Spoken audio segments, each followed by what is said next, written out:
말씀들을 통해서 내가 내 입으로 자연스럽게 뱉는 이 말이 단순한 소리의 파동이 아니라, 음파가 아니라 신령한 능력이 있는 아주 특별한 통로임을 함께 보게 되었죠.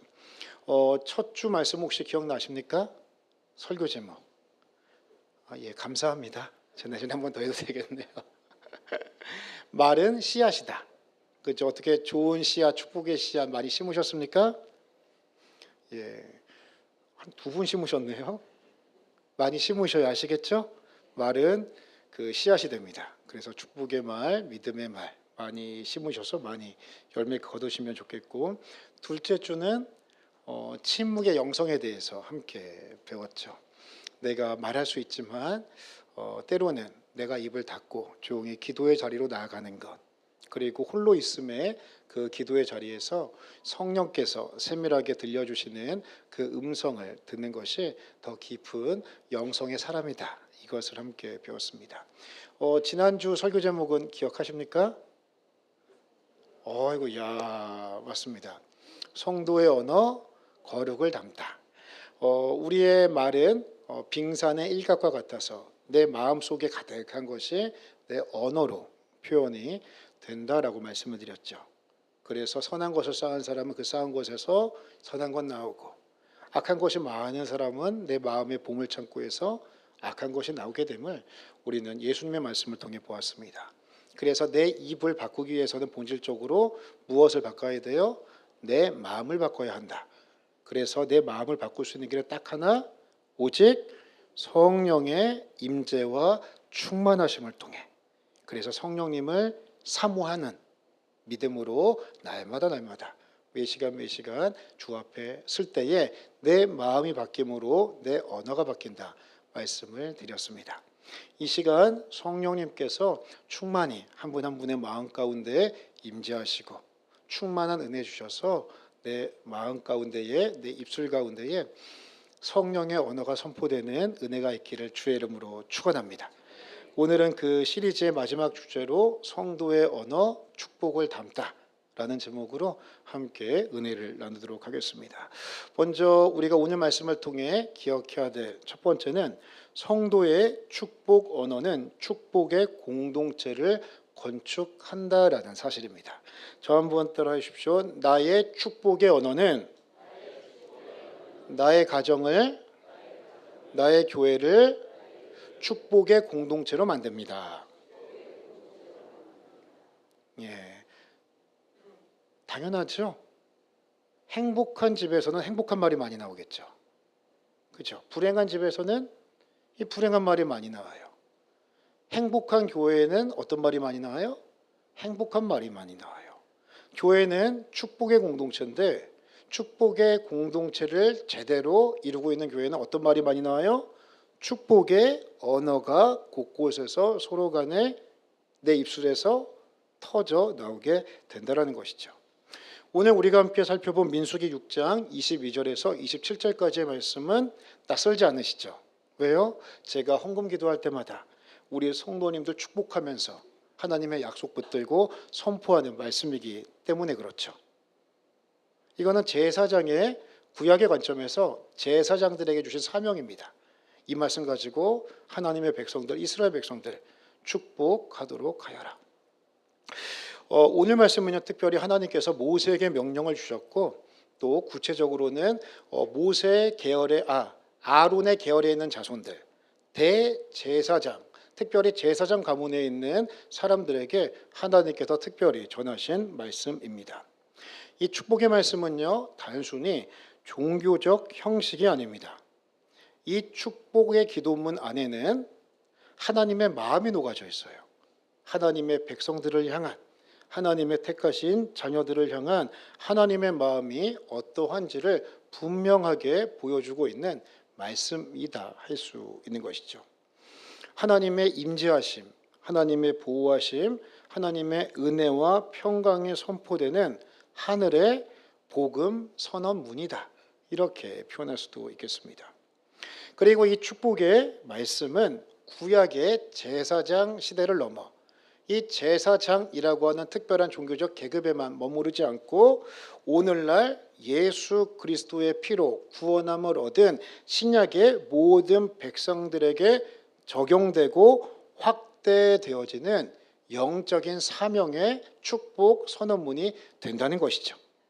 베드로전서 2장 9절 말씀을 우리가 큰 소리로 함께 읽겠습니다. 시작. 그러나 너희는 택하신 족속이요 왕 같은 제사장들이요 거룩한 나라요 그의 소유가 된 백성이니. 아멘. 한 가지 정체성, 신분 이것을 보셔야 됩니다. 예수 그리스도의 피로 구원함을 얻은 하나님의 자녀들 백성들을 무엇이라고 표현하고 있습니까? 왕 같은 제사장들이다라고 새로운 신분과 새로운 사명을 허락해 주신 것이죠. 이것은 종교개혁자이신 루터가 로마 가톨릭, 오늘의 천주교죠. 천주교의 비성경적이고 비신학적인 그들의 가르침에 반하여 만인 제사장 설을 통해서 모든 우리 같은 이제 개신교도들, 그러니까 프로테스탄트들이죠. 장로교도들, 우리들에게 새로운 신학의 또 하나님 앞에 설 수 있는 신학의 뒷받침이 되는 아주 귀한 말씀이기도 한 것이죠. 이 말씀은 한 가지를 분명히 이야기를 합니다. 우리는 더 이상 평범한 사람이 아니다라는 것이죠. 그냥 육안으로 보면 그냥 평범하고 남다를 것이 없는 사람들인데 예수 그리스도를 통해 제사장이라는 신분, 그냥 제사장이 아니라 왕 같은 제사장이라는 신분을 받은 아주 존귀하고 특별한 존재임을 오늘 성경은 사도 베드로의 입을 통해 우리에게 전한다라는 말씀이죠. 그래서요, 우리 옆에 있는 분들 보시면서 이렇게 한번 인사하셔야 돼요. 몰라봬서 죄송합니다. 인사하셔요. 몰라봬서 죄송합니다. 예, 왕 같은 제사장들이에요. 그냥 제사장도 아니고 왕 같은 제사장들. 사과하셔야 돼요. 함부로 하셨으면. 아시겠죠? 몰라뵀어요. 지금까지. 인간의 눈으로 보면 인간의 눈은 무욕적이에요.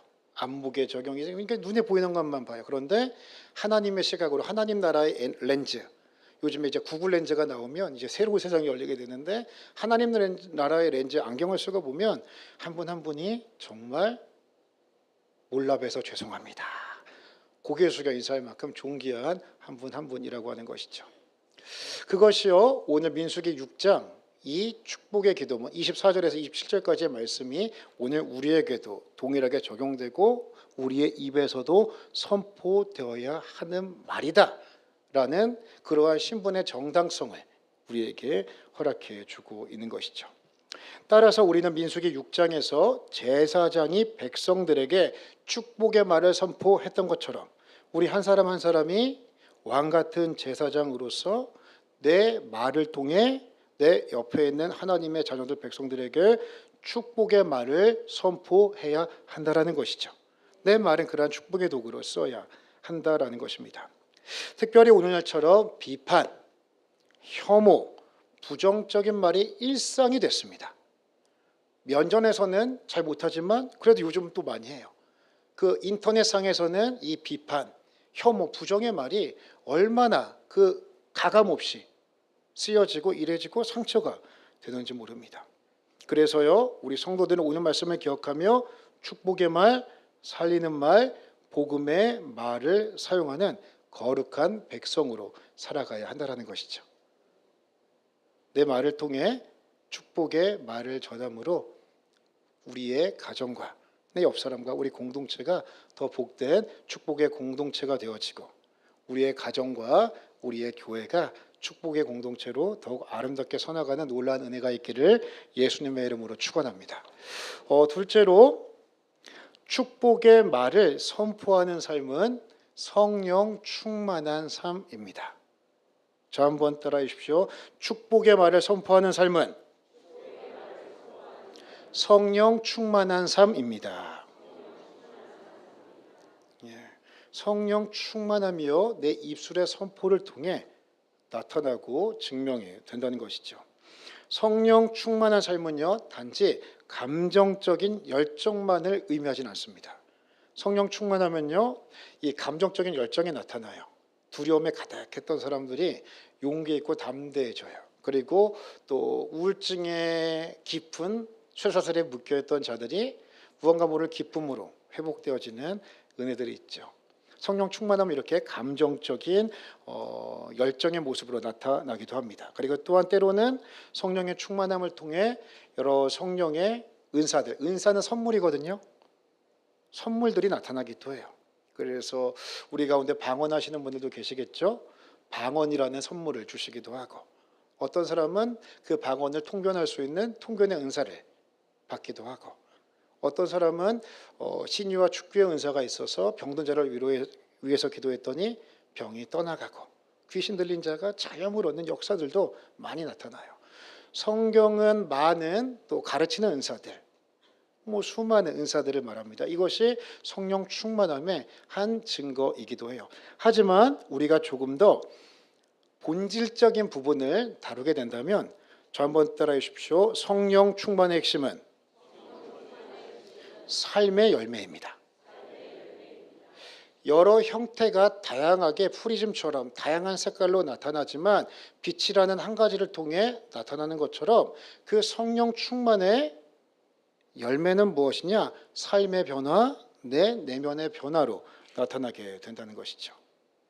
그래서 이 삶의 변화, 이 내면의 변화는 자연스럽게 어떠한 변화가 나오게 돼요? 내 언어의 변화, 내 말의 변화, 내가 쓰는 단어의 변화가 성령 충만함을 통해 내 입으로 선포가 된다는 것이죠. 특별히 축복의 말을 지속적으로 선포하는 삶은 성령께서 내 마음을 다스리고 계신다라는 증거이기도 합니다. 어떤 사람은 쿡 찌르면요, 성령 충만한 말이 나요. 믿음의 말이 나와요. 이거 성령 충만한 거예요. 그리고 또 하나, 내가 내 입으로 성령 충만한 말을 선포한다는 것은 그 사람의 마음 가운데 성령님의 임재와 성령께서 내 내면을 통치하시고 하나님의 나라를 유지해 주시기를, 이루어 주시기를, 오늘 우리 찬양한 것처럼 주님의 나라와 주님의 뜻이 내 마음 가운데 가득해지기를 소원하는 믿음의 사모함, 선포이기도 하다는 것이죠. 그래서요, 축복의 언어는 감정의 언어가 아니라 결단의 언어임을 믿으시기 바랍니다. 저 한번 따라해 주십시오. 축복의 언어는 감정의 언어가 아니라 결단의 언어입니다. 이것은 우리가 또한 의지적으로 믿음으로 결단의 영역에 속해 있다는 거예요. 이 언어는 예를 들면 상대방이 축복받을 만큼 합당하지 않을 수 있습니다. 그런데요, 우리는 축복해야 돼요. 왜요? 성령께서 그 사람을 변화시키시고 아름답게 성화의 과정으로 제자로 이끌어 가심을 믿습니다라는 그 믿음이 내 입에서 나오는 축복의 말씀으로 그 사람에게 또한 하나님 앞에 선포가 된다라고 하는 것이죠. 예를 들면 누군가가 나에게 상처를 줄 때가 있습니까? 없습니까? 있죠. 때로는 내 마음을 들지 않을 때도 있어요. 이때 내 본능적인 감정은요, 그 사람을 향해서 축복의 말이 아니라 저주의 말이 나오기 쉽죠. 마치 이것은 그거랑 똑같아요. 우리는 죄의 중력의 영향을 받고 있어요. 이 땅에 살아가는 모든 사람들은 중력의 영향을 받고 있지 않습니까? 그런데요, 이 중력을 뚫고 대기권으로, 우주로 힘차게 날아오르기 위해서는 이 중력의 힘보다 더 큰 힘이 우리에게 작용이 되어야 한다는 것이죠. 제가 보니까는 약 1.2배에서 1.5배의 힘이 최소한 있어야 이 중력을 이겨서 대기권을 뚫고 우주로 나갈 수가 있대요. 1.2배에서 1.5배의 성령의 능력과 그리고 은혜가 우리에게 필요하다고 하는 것이죠.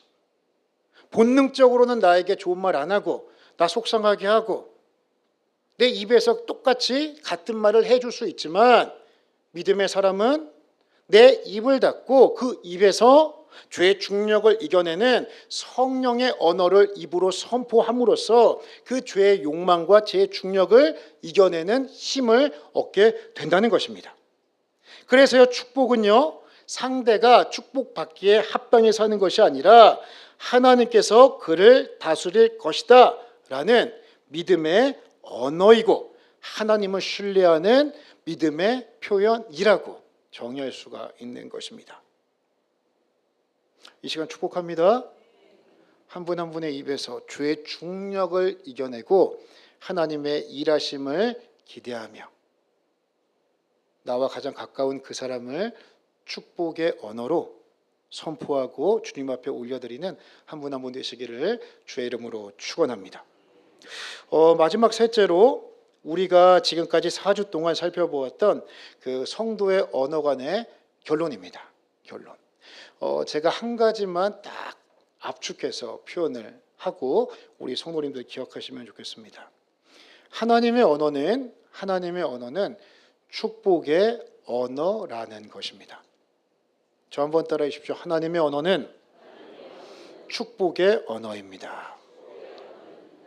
이것을 분명히 기억하셔야 돼요. 창세기 12장 1절과 2절 말씀을 제가 1절, 우리 성도님들은 2절을 읽도록 하겠습니다. 여호와께서 아브람에게 이르시되 너는 너의 고향과 친척과 아버지의 집을 떠나 내가 내게 보여줄 땅으로 가라. 내가 너로 큰 민족을 이루고 내게 복을 주어 내 이름을 창대하게 하리니 너는 복이 될지라. 아멘. 이 시간 한 분 한 분의 삶과 인생이 복이 되어 그 복을 많은 자들에게 흘려보내는 놀라운 은혜가 있기를 주의 이름으로 축원합니다. 이 말씀은 하나님께서 아브라함을 처음 찾아오실 때 하신 메시지예요. 너는 복이라, 너를 통해 모든 민족이 복을 받으리라. 아브라함은 원래 하나님을 알던 자가 아니었죠. 그 갈대아 우르라는 지역, 그 메소포타미아 지역에 대대로 그 가업이 뭐였냐면 우상을 만들던 지였습니다. 아버지 데라가 우상 만들던 사람이에요.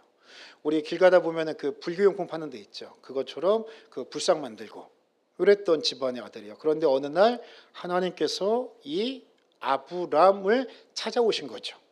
우리 인생 가운데 하나님께서 어느 날 어느 순간 나를 찾아오셔서 믿음이란 선물을 주셨고 그 믿음이란 선물을 통해서 내가 교회 나온 것 같지만 하나님께서 내 걸음을 인도해 주시고 마음을 주셔서 오늘 이 자리에 있게 된 것처럼 하나님께서 아브라함의 인생 가운데 찾아오십니다. 그리고 약속하시죠. 너의 친척 본토 아버지의 집을 떠나 내가 내게 지시하는 그 땅으로 가라. 미지의 땅이야. 몰라요. 똑같죠. 우리 인생처럼.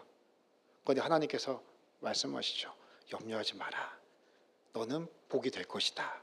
너를 통해 많은 민족이 복 받을 것이다. 그리고 5절 말씀에 보면 아브라함이 75세에 여호와의 말씀을 따라갔고 환경 따라가지 않고 그 말씀 따라감으로 아름다운 믿음의 조상으로서의 아름다운 인생 스토리가 쫙 펼쳐져 하나님의 놀라운 일하심이 그 아브라함의 인생을 통해 보게 되고 그 아브라함을 통해 우리가 영적인 자손으로서 그 하나님의 자녀가 되는 영적인 복을 누려 이 자리에 앉아 있게 된다는 것이죠. 이 말씀의 핵심은 그겁니다. 하나님이 아브라함을 부르시고 최초로 전한 그 메시지가 뭐예요? 너는 복이 될지라. 너는 복이라. 하나님은 아브라함이 복이 될 것을 말씀해 주셨고 그리고 아브라함을 통해 하나님의 복이 열방 가운데 흘러갈 것을 약속해 주셨습니다. 오늘 본문인 민수기 6장 24절에서 27절도 이러한 하나님의 마음을 잘 보여줍니다. 24절부터 27절까지 한 절씩 교독하시고 마지막은 합독하겠습니다. 여호와는 내게 복을 주시고 너를 지키시기를 원하며 여호와는 그의 얼굴을 내게 비추사 은혜 베푸시기를 원하며 여호와는 그 얼굴을 내게로 향하여 드사 평강 주시기를 원하노라 할지니라 하라. 그들은 이같이 내 이름으로 이스라엘 자손에게 축복할지니 내가 그들에게 복을 주리라. 아멘. 내가 그들에게 복을 주리라. 이 하나님의 메시지란 말이에요. 마음이란 말이에요. 여기서 중요하게 보아야 될 동사가 세 가지가 있습니다. 먼저는 내게 복을 주시고 그 다음에 그의 얼굴을 비추사 그리고 그의 얼굴을 내게로 향하여 드사라는 동사입니다. 이 동사는요 원문에 보면 전부 다 미완료 시제예요. 즉 완료 시는 한 번 주고 끝이잖아요. 미완료 시는 아직 완료되지가 않았다라는 거예요. 끊임없이 지속성을 갖는다라는 거예요. 하나님은 끊임없이 내게 복을 주시고 끊임없이 내게 얼굴을 비추시고 하나님은 끊임없이 그 얼굴을 내게로 향하여 드사 주목하고 계시고 관심 갖고 계시고 하나님의 복과 사랑과 자비와 마음을 표현하시기를 원하신다. 이것을 말씀해 주고 있다는 거예요. 그리고 또 하나 보셔야 될 것이 무엇이냐면 그들은 이같이 내 무엇으로요? 이름으로 하나님의 이름으로 하나님의 백성들을 축복하여라 라고 말씀하고 있는 것이죠. 이 히브리인들의 그 문화관을 살펴보면 그들의 문화권 안에서 그들의 입으로 선포한 축복은 하나님께서 반드시 이루어 가신다라는 그러한 언어관과 문화관을 그들이 가지고 있어요. 즉 선포된 말은 단순한 소리가 아니라 하나님께서 반드시 응답하신다라는 그러한 약속이 그들 공동체 안에는 함께 공유하고 있는 것이죠. 따라서 축복이라고 하는 것은 단순한 인사말이 아닙니다. 듣기 좋으라고 하는 말이 아니라 하나님의 능력과 의지, 마음, 약속이 담겨져 있는 살아있는 생명의 선포가 된다고 하는 것이죠. 성경 말씀 보면 야곱이 그 장자권 그거 뭐라고 그렇게 형 에서에게 그 장자권 가져가기 위해 그토록 애를 쓰고 노력합니까? 바로 이것 때문에 그래요. 그 선포된 그 아버지의 축복의 말씀 받으려고. 그리고 창세기 49장 보면 그 야곱의 축복 아시죠? 찬양 너는 담장 너머로 뻗은 이게 뭐예요? 그냥 말인데. 그런데요 그들은 선포하며 하나님께서 응답하신다라는 그 약속을 그 문화를 그 믿음을 갖고 있었던 것이고 그들의 선포대로 하나님은 역사를 이루어 가셨던 것이죠. 감사는요 하나님의 은혜에 대한 반응입니다. 그리고 축복은 그 은혜를 타인에게 흘려보내는 사명이 되는 것이죠. 저 한번 따라해 주십시오. 감사는 하나님의 은혜에 대한 반응이고 축복은 그 은혜를 타인에게 흘려보내는 사명입니다. 우리는 언어로 말로 이것을 흘려보내야 한다는 것이죠. 따라서 하나님의 형상을 지음받은 우리는 하나님께서 언어를 통해 축복하시고 복을 허락하셨던 것처럼 우리의 말을 통해서도 믿음의 백성들을 향해 축복의 언어를 선포해야 됨을 믿으시기 바랍니다. 이것이 믿음이라고 하는 거예요. 이 땅에 오신 예수님도 마찬가지죠. 예수님께서 이 땅 가운데 공생애 가운데 하셨던 말씀을 정리하면 다음과 같습니다. 병든 자에게는 내가 나음을 받았느니라. 죄인에게는 내 죄사함을 받았으니 가서 다시는 죄를 범하지 말라. 인생의 문제 앞에서 무기력한 자에게는 내 믿음이 너를 구원하였으니 믿음 잃지 말아라. 더 주님 앞에 나와라. 십자가 위에서도 아버지 저들의 죄를 용서하여 주옵소서. 저들은 자기들이 무엇하는지 알지 못합니다. 부활 승천하실 때에는 세상 끝날까지 내가 너희와 항상 함께 하리라. 그러니 두려워하지 말아라. 세상에 대해서 너무 겁내지 말아라. 이러한 축복의 사역은 또 다른 보혜사이신 성령께서도 함께 사역하십니다.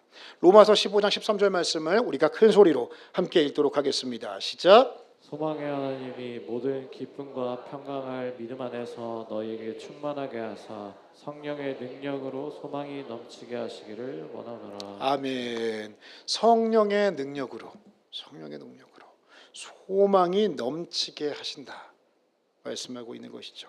성령은 위로의 영이십니다. 그래서요 성령께서 충만히 임재하시고 성령께서 내 마음을 터치하시면 내 마음 가운데 아팠던 마음이 속상했던 마음이 위로함을 얻어요. 치유되고 회복되는 역사가 나타나게 되는 거죠. 쉽게 말씀드리면요 예배당 오기 전에 죽고 싶다. 더 이상 살고 싶지 않다.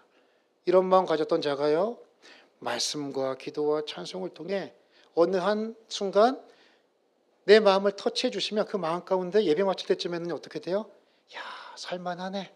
뭐 까짓 건 뭐 아무것도 아니네. 이런 마음 드는 거예요. 그리고 예배당 나오기 전에는 우울해요. 너무너무 힘들다. 삶이 힘들다. 외롭다. 그런데 위로의 성령께서 그 마음 가운데 임하시면 어떻게 돼요?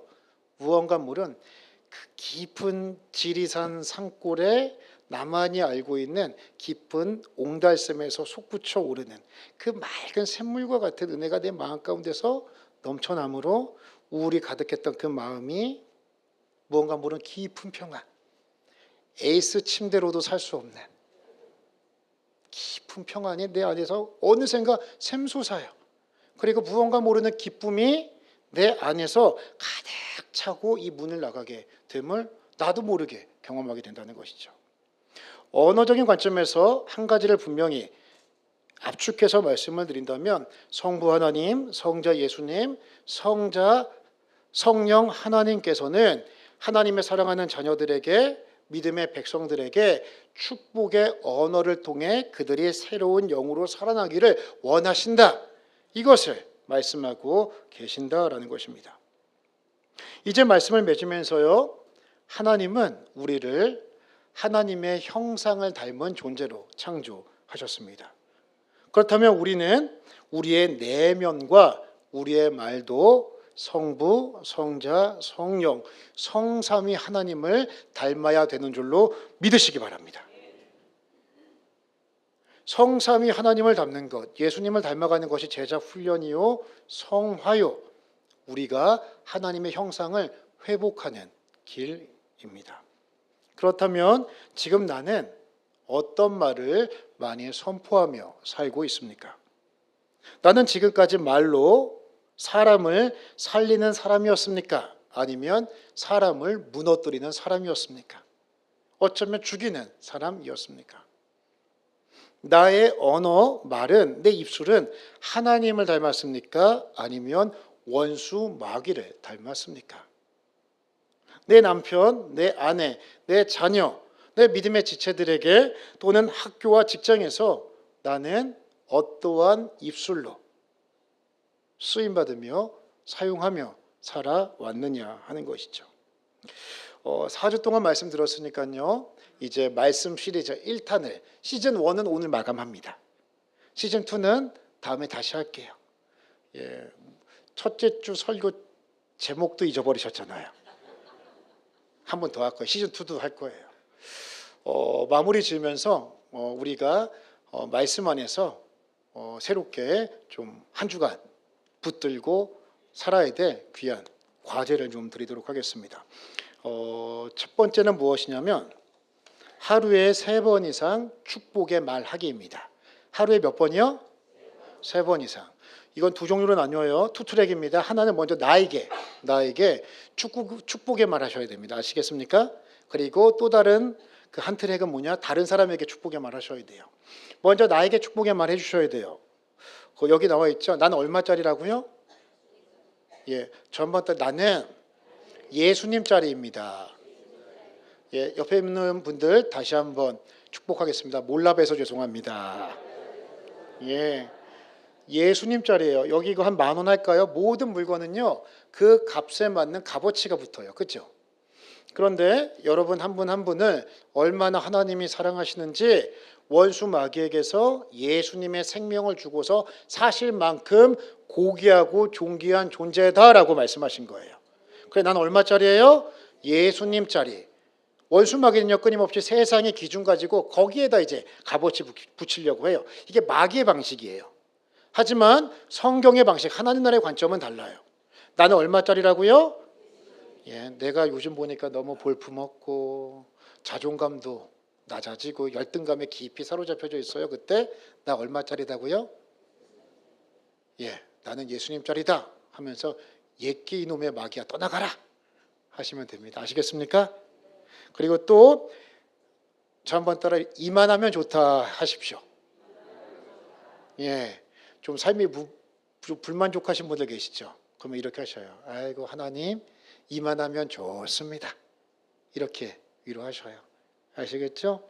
그리고 이렇게 한번 토닥토닥하면서 이렇게 한번 축복해 주세요. 지금까지 고생 많았다. 예, 이렇게 해주셔요. 예, 뭔가 모르게 지금까지 살아왔는데 뭐 특별한 거 없는 것 같다 그러면 해주셔요. 지금까지 고생 많았다. 요거 가야 됩니다. 아시겠죠? 내가 나에게 필요한 축복의 언어 3가지씩 꼭 해주셔요. 그리고 또 다른 사람에게 할 수 있는 축복의 말 3가지 선택하셔. 아시겠죠? 당신 최고야. 누구누구야 사랑해. 당신 좀 오늘 멋있는데?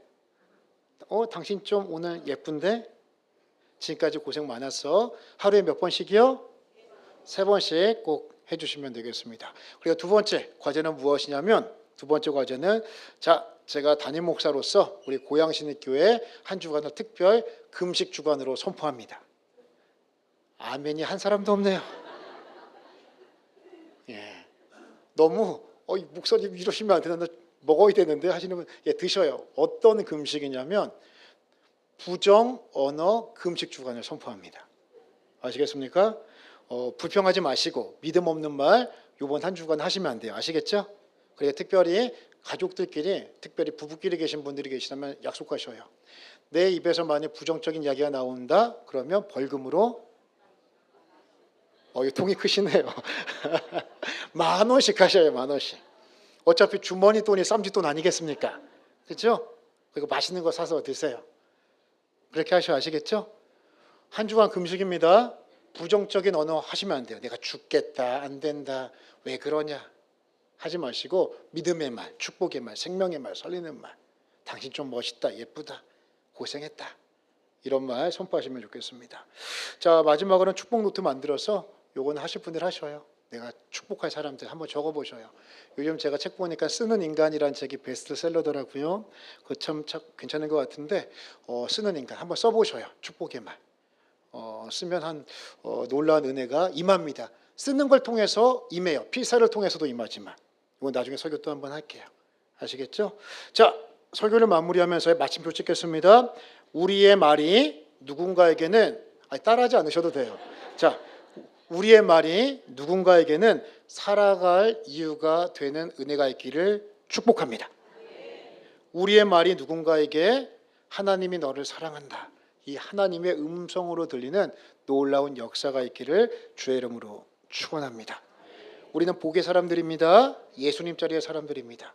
하나님은 축복의 언어를 선포하셨고 우리는 하나님의 형상을 따라 지음받은 인간들입니다. 마귀의 형상 닮으시면 안 되잖아요. 하나님의 형상 따라 지음받았는데 예수님 자리인데 성삼위 하나님의 축복의 언어를 닮아 복으로서의 사명 잘 감당하시고 그 복을 마음껏 흘려보내시는 복된 삶들 다 되시기를 예수님의 이름으로 축원합니다. 이 시간 우리 다 함께 축복합니다. 찬양하며 나가겠습니다.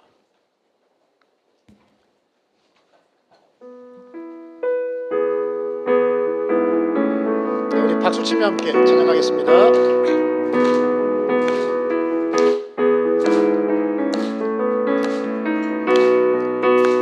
축복합니다. 축복합니다. 주님의 이름으로 축복합니다. 주님의 사랑 축복합니다. 축복합니다. 주님의 이름으로 축복합니다.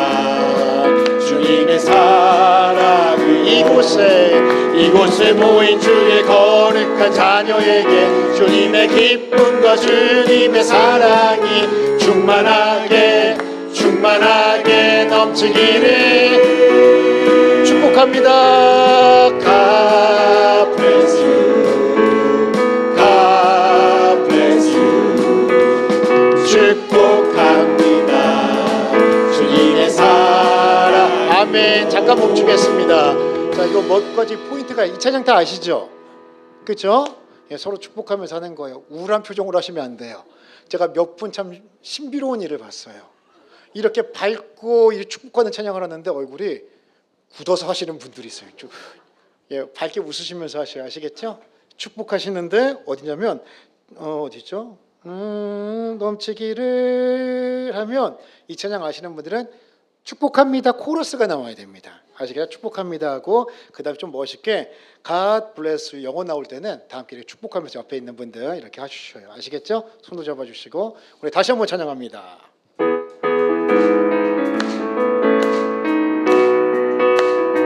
축복합니다. 축복합니다. 주님의 이름으로 축복합니다. 주님의 사랑 다시 한번 축복합니다. 축복합니다. 주님의 이름으로 아멘. 축복합니다. 주님의 사랑 이곳에 모인 주의 거룩한 자녀에게 주님의 기쁨과 주님의 사랑이 충만하게 넘치기를 준비하시고 축복합니다. 축복합니다. God bless you, God bless you. God bless you. 축복합니다. 축복합니다. 주님의 사랑 다시 한번 축복 God bless you. 부부끼리 손잡고 God bless you. God bless you. 축복합니다. 축복합니다. 주님의 마지막으로 한 번 더 이 시간 두 손 가슴 엮고 나를 향해 God bless you. God bless you. God bless you. 축복합니다. 주님의 사랑으로. 할렐루야. 축복합니다. 기도하겠습니다. 하나님 감사합니다. 예수님 짤인 우리입니다. 내가 하나님의 생명을 주고 살 만큼 고귀하고 존귀한 생명인 줄로 알아. 내 마음이 내 입술이 성삼위 하나님 닮아 축복의 말, 살리는 말, 은혜의 말을 선포하는 복된 사명자들 다 되게 하여 주옵소서. 예수의 이름으로 모든 어둠의 권세는 떠나가게 하여 주시옵시고 하늘의 은혜와 생명으로 충만케 되어지는